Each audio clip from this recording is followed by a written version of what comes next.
नमस्कार दोस्तों, स्वागत है आपका मेरे चैनल कॉमिक्स लाइफ में। शुरू करते हैं मनोज कॉमिक्स की एक और मज़ेदार कॉमिक्स, इंस्पेक्टर मनोज और मर्डरलैंड की शहजादी। इंस्पेक्टर मनोज और मर्डरलैंड की शहजादी, कथा अशीष चटर्जी, चित्र प्रदीप साठे। अंतरिक्ष में भेजे गए प्रथम स्वदेशी भारतीय रॉकेट में भारत के महान वैज्ञानिक प्रोफेसर नागर अपने सहायक प्रोफेसर दिवाकर के साथ जाते हैं। रॉकेट की स्पेस कैप्सूल से अलग होने के कुछ ही देर बाद उनको यान के बाहर एक भयानक चेहरा दिखता है। वे सूचना दे ही रहे थे कि पृथ्वी के कंट्रोल केंद्र से उनका संबंध टूट जाता है। अंतरिक्ष यान के लापता होने की खबर सारे विश्व में फैल जाती है। सभी हैरान रह जाते हैं। तभी ठीक 36 घंटे बाद अचानक भारतीय वैज्ञानिक रॉकेट सूर्य से संबंध स्थापित करने में सफल हो जाते हैं। प्रोफेसर नागर उन्हें सूचना देते हैं कि उनका यान अंतरिक्ष की परिक्रमा पूरी कर चुका है, अतः वह निर्धारित समय पर लौट रहे हैं। लेकिन स्पेस यान के उतरने के बाद प्रोफेसर नागर अपने सहायक दिवाकर और उस विचित्र चेहरे के बारे में कुछ भी नहीं बता सके। कुछ ही दिनों बाद अचानक सूरज चौक पर खड़ा अमर जवान का बुत जीवित होकर शहर में तबाही मचाने लगता है और उसे तबाही मचाने से पुलिस की गोलियां भी नहीं रोक सकी। आह, बचाओ बचाओ! अंततः बुत भारत सरकार को सरकारी और गैर सरकारी खजानों में मौजूद सारा सोना 7 दिन के अंदर लाल चौक पर रख देने की धमकी देकर अदृश्य हो जाता है। तब महाकाल के दूत से निपटने के लिए इंस्पेक्टर मनोज की सलाह के अनुसार विश्व के महान वैज्ञानिकों की एक कॉन्फ्रेंस आयोजित की जाती है, जिसकी कार्यवाही पर इंस्पेक्टर मनोज गुप्त रूप से नजर रखता है। इस मीटिंग में डॉक्टर मोहंती और प्रोफेसर नागर भी उपस्थित रहते हैं। मैं समझता हूँ 7 दिन बहुत होते हैं। भारत सरकार को अपराधी की धमकी के सामने घुटने टेकने की कोई जरूरत नहीं है। मैं कोई न कोई हल जरूर ढूंढ लूंगा। लेकिन मीटिंग समाप्त होने के बाद जब प्रोफेसर नागर कार में बैठते हैं तो एक नाटे कद का वन मानुष उनकी कार की डिक्की में जा बैठता है। लेकिन प्रोफेसर नागर को इसका आभास हो जाता है। एक सुनसान जगह पर कार रोककर वे डिक्की में बैठे वन मानुष को ललकारते हैं। तब वह वन मानुष उन पर हमला कर देता है।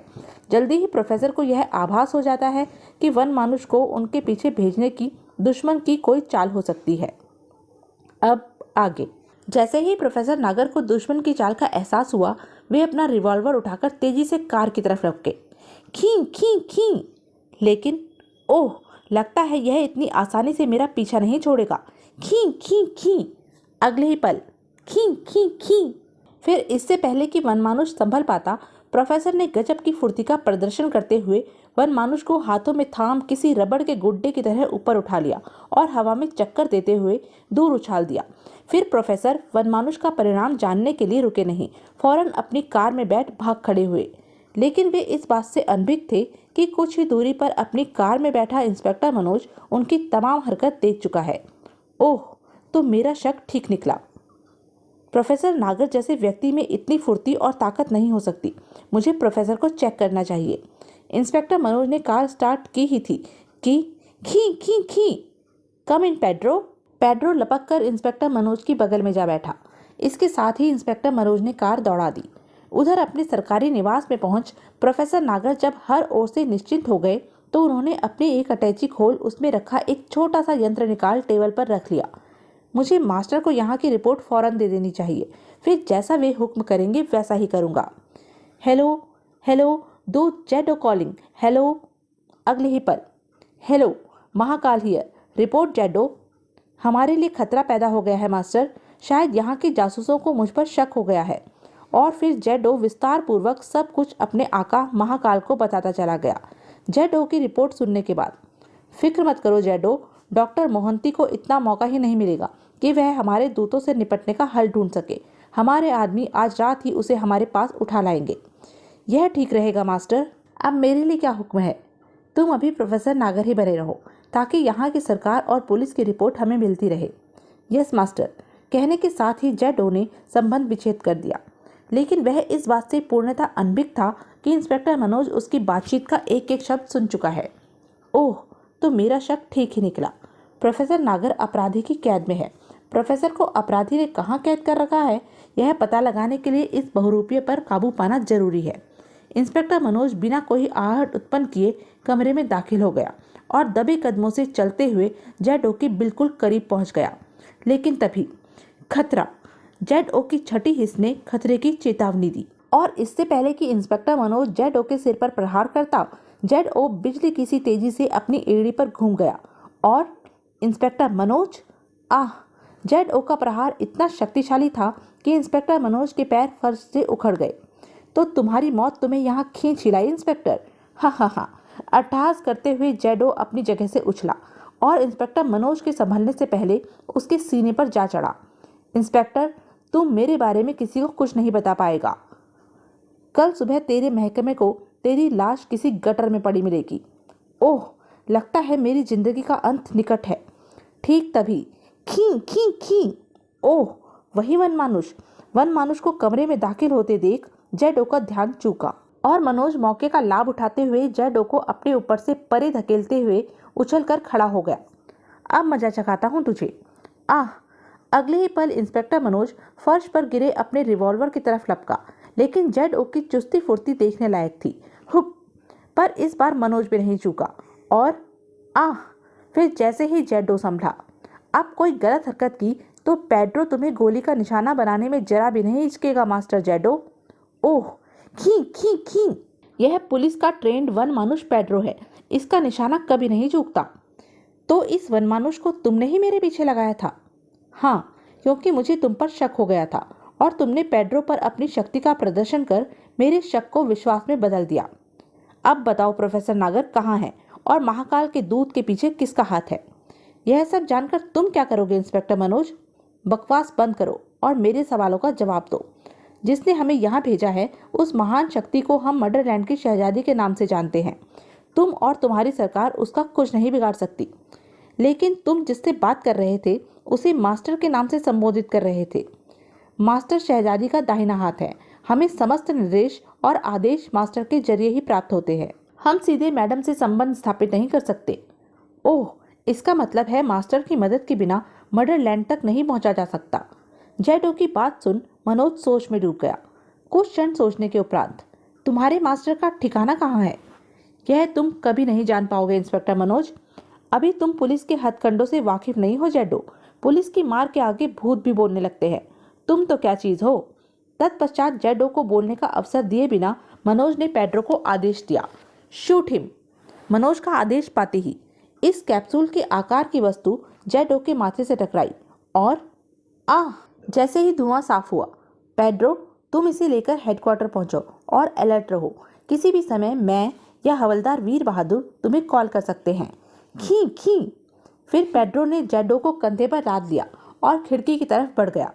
पेड्रो के वहां से जाते ही इंस्पेक्टर मनोज का मस्तिष्क सक्रिय हो उठा। अपराधी के आदमी किसी भी समय डॉक्टर मोहंती का अपहरण करने के लिए उनके निवास पर पहुंच सकते हैं। मुझे हवलदार को अलर्ट कर देना चाहिए। अगर हम उन्हें चकमा देने में कामयाब हो गए तो अपराधी के ठिकाने तक पहुंचना मुश्किल ना होगा। यह विचार मन में आते ही इंस्पेक्टर मनोज की आंखें चमक उठी। वह फोन की तरफ लपका, लेकिन रिसीवर उठाते ही, हवलदार इस समय अपने घर में होगा, अतः थाने फोन करने की बजाय मुझे उससे सीधे संपर्क स्थापित करना चाहिए। अगले ही पल, हवलदार वीर बहादुर, मेरी आवाज़ तुम तक पहुंच रही है ना? उधर इंस्पेक्टर मनोज का संदेश प्राप्त होते ही हवलदार नींद से जागकर उठ बैठा। ओह, शायद सर मुझे कॉल कर रहे हैं। और फिर, यस सर, आपकी आवाज़ मुझ तक पहुंच रही है। मेरे लिए क्या हुक्म है सर?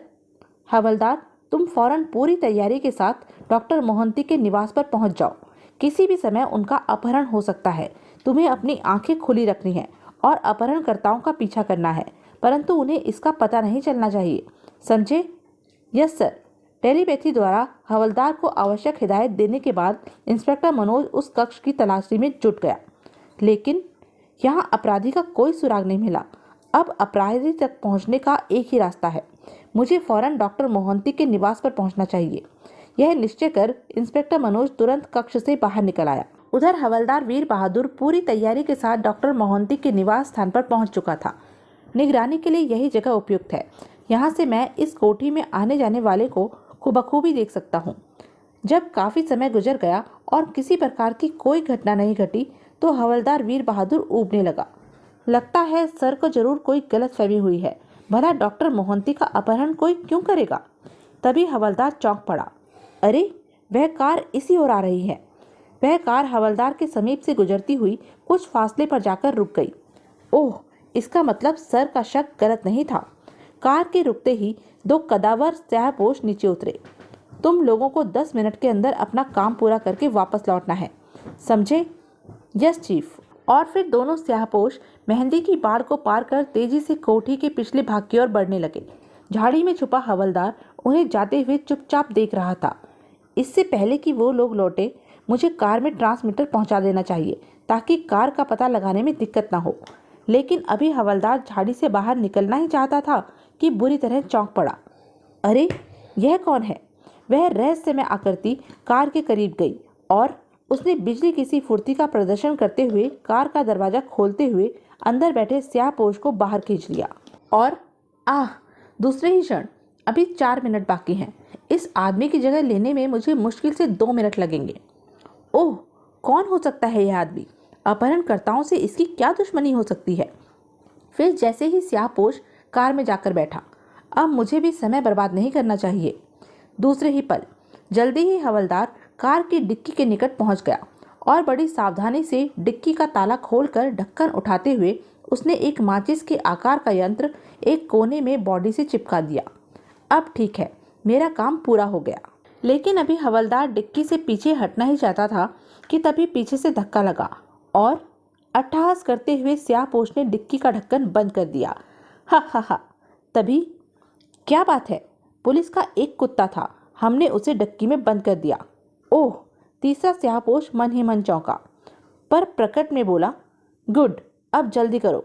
Yes chief. तब दोनों स्याहपोश डॉक्टर मोहंती को लेकर कार में बैठ गए। दूसरे ही पल। तो यह थी अब तक की कहानी। आगे की कहानी जानने के लिए बने रहें मेरे साथ। और हाँ, मेरे चैनल को लाइक, शेयर और सब्सक्राइब करना ना भूलें। धन्यवाद।